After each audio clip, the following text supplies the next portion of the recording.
Oke, saya akan jelaskan sedikit. Ini tampak depan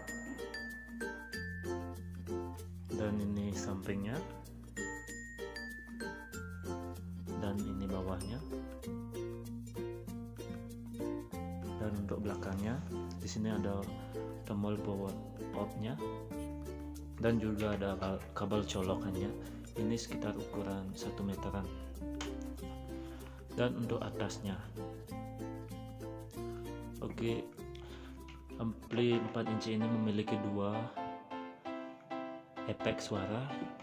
Yang pertama clean sama distorsi, dan juga beberapa buntut untuk kabel untuk colokannya, ada gain, high, main, dan low untuk efek suaranya.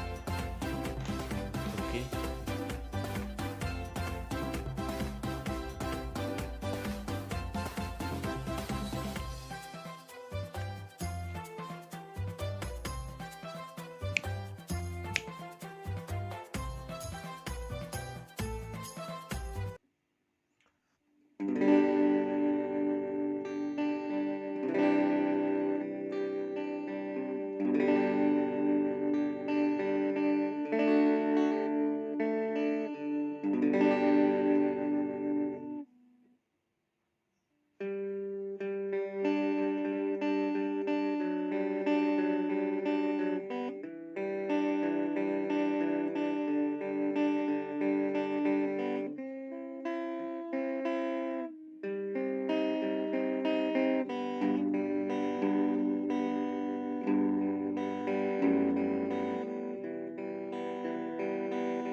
Oke, kita akan cek untuk suara distorsinya.